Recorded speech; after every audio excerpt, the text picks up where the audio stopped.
অনেক দিন পর আবার একটা ব্লগ দিচ্ছি। আমার জীবনের আর একটা শখ পূরণ হচ্ছে, সেটা আমার বড়ি করছে। আমার শখ পূরণ, প্রথম স্কুটি কিনতে যাচ্ছি আজকে, কি মজা লাগছে কীভাবে বলছি আমি। তো আমি রেডি, ছেলে ঘুমোচ্ছিল, ঘুমিয়ে ঘুমিয়ে ওকে ড্রেস ড্রেস করিয়ে দিয়েছি, ও জানেও না। ও গিয়ে যে কী আনন্দ পাবে যদি ওর ঘুম ভাঙে। শোরুমে গিয়ে যে ও কী করবে, কোন গাড়িতে উঠবে, কোন গাড়ি ছেড়ে কোন গাড়িতে উঠবে ও জানি না। তো আমাদের পরিবারে মানে আমি, আমার বর, আমার বাচ্চা, আমার পরিবারের প্রথম গাড়ি এইটাই, স্কুটি।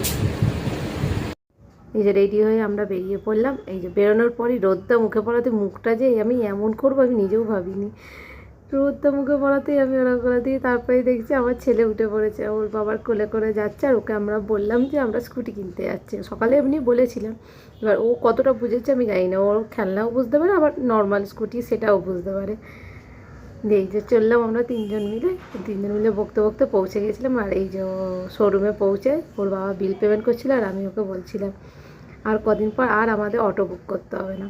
আর এই যে গাড়িগুলো দেখেছিলাম, কোন গাড়িটা নিয়েছি এর মধ্যে সেটা তোমরা পরের ব্লগে দেখতে পাবে। তো আমাদের বুক টুক করে এই যে বেরোনোর সময় আবার আমরা অটো বুক করে চললাম। এবার বেরোনোর টাইমে ওর বাবা তো বাইরে বেরোলে না খেয়ে তো ঢুকবে না। পাশেই আমাদের বাড়ির পাশে একটা ছোট্ট এই ক্যাফে মতো ছিল, ও ওখানে কফি খাবে।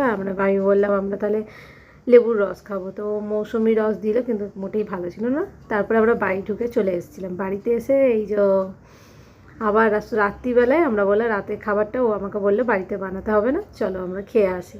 আমাদের এখানে খুব ছোট ক্যাফে উঠেছে, আর খুব সস্তায় মানে খুবই সস্তায়, মানে 500-600-র মধ্যে বিন্দাস মানে ভরপুর খাবার খেয়ে চলে আসবে। রেস্টুরেন্টে আমরা চলে গেছিলাম। প্রথমে আমাকে আর আমার ছেলেকেই দিয়েছে, আমার বরকে তখনও দেয়নি, আমার বর অপেক্ষা করছিল আর আমরা খাওয়া শুরু করে দিয়েছিলাম। তারপরে আমার থেকে আমার বর খাওয়া শুরু করলো, তারপরে সবার লাস্টে ওকে পাস্তা দিয়েছে। এই করে আমরা এই রাতটুকুনে এইভাবে কাটালাম। এই দিনটা সত্যি খুব সুন্দর গেছে, আর আমাদের একটা স্বপ্ন পূরণ, মধ্যবিত্ত ঘরে এটা অনেকটাই বড় স্বপ্ন আমাদের কাছে। তো বাই বাই, তোমরা সবাই ভালো থেকো।